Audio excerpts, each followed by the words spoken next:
Hallo, ich bin der Michael Waheinski und wir zeigen euch heute die Verarbeitung von Organoid-Oberflächen als Tapete.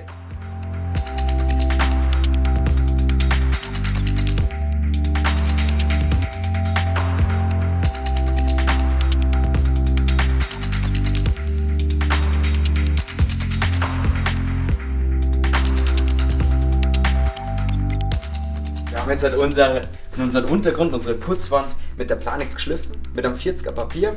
Man kann auch gerne eine Nummer gröber gehen, je nachdem wie viel man einfach abtragen muss. Das sieht man ja. Lieber nur nicht vielleicht die Sanierfräse, sonst kommt man einfach zu tief in den Untergrund. Zum Abbinden der Oberfläche und für ein gleichmäßiges Saugverhalten verwenden wir von Puffers den Hydrosol-Tiefengrund. Der wird mit dem Kreuzgang von unten nach oben aufgetragen. Das bindet halt den Staub auf dem Untergrund wieder ab und verfestigt alles und dann können wir mit dem Spachteln starten.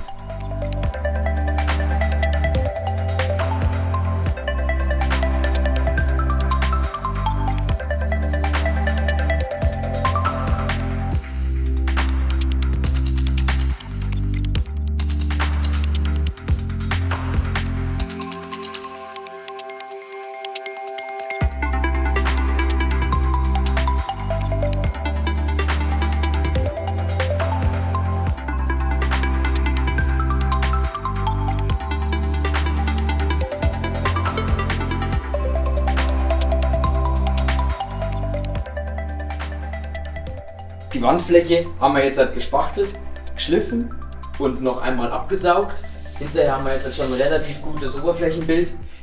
Jetzt kommt der Finish-Spachtelgang oben drauf. Zweiter, anschließend nochmal der Endschliff und die Tiefgrundierung nochmal zum Schluss.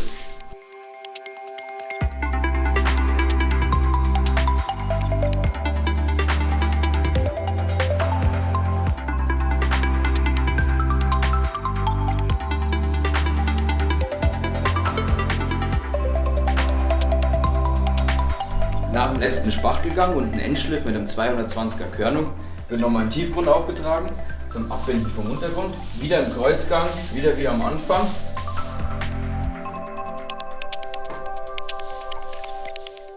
Jetzt haben wir einen glatten, tragfähigen und sauberen Untergrund und können hier drauf den Tapetengrund applizieren.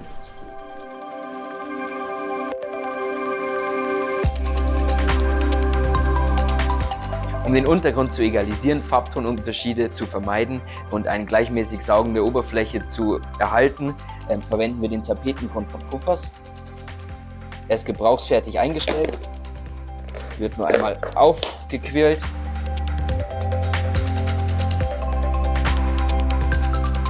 Den Tapetengrund rollen wir auf die Oberfläche auf, in gleichmäßigen Bahnen, gleichmäßig verteilt, mit einer kurzflorigen Walze.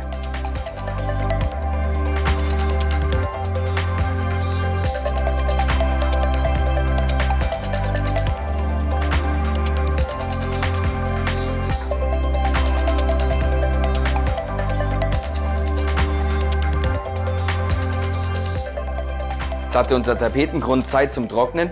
Nach Herstellervorschriften 6 bis 8 Stunden empfehlen würde ich einfach über Nacht. Dann haben wir am nächsten Tag eine trockene und saubere Oberfläche. Er ist jetzt schon griffig. Im nächsten Schritt müssen wir jetzt nur noch hergehen, unsere Tapetenbahnen anzeichnen, ins Lot setzen und dann können wir schon starten mit dem Einkleben. Jetzt geht es endlich ans Tapezieren. Hier haben wir die tolle Oberfläche von Organoid, die Skelettblätter auf Gold. Die ist jetzt 2 Tage hier auf der Baustelle gewesen, einfach, dass sie sich ans Raumklima gewöhnen kann und dass wir keine Temperaturschwankungen haben. Zur Bestellung richten wir uns ja immer unseren Schnittplan her. Wir gehen mit 1,34 weg und beachten dann immer wieder diesen Doppelnahtschnitt und den wirklichen Nennwert. Wir haben eine 1,36er Tapetenbreite, machen bei einem Zentimeter Übergang quasi einen Schnitt, also haben wir einen Nennwert von 1,35. Im nächsten Schritt verkleben wir die handgelegten Skelettblätter auf goldenem Papierträger. Die müssen wir dafür gleichmäßig mit Wasser benetzen auf der Rückseite, 7 bis 10 Minuten weichen lassen. In der Zwischenzeit haben wir uns schon alle Bahnen fachgerecht zusammengelegt und zurechtgeschnitten. Der Kleber ist der gleiche wie für die anderen Wandbekleidungen, der Glasklar CC, diesmal aber mit 20% Wasser verdünnt. Und jetzt geht's los mit einer kurzflorigen Rolle, den Kleber gleichmäßig auf die Wand zu bringen. Und ich rolle immer erst die Fläche, bevor ich dann die Arbeit mit dem Pinsel fortsetze.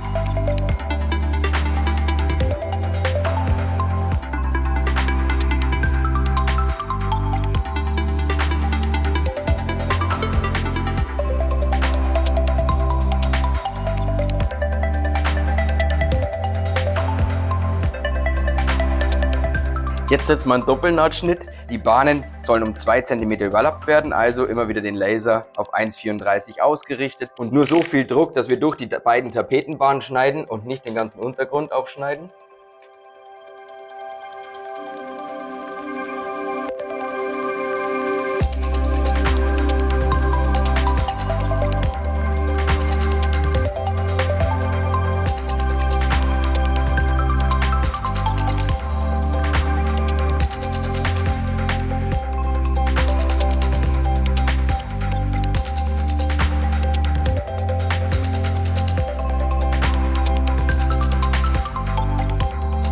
Nach Abschluss unserer Arbeiten kontrollieren wir jetzt nochmal die Stoßfugen, gehen eventuell mit dem Nahtroller nochmal nach, kleben nach und bürsten die Oberfläche nochmal ab, um lose Bestandteile zu entfernen.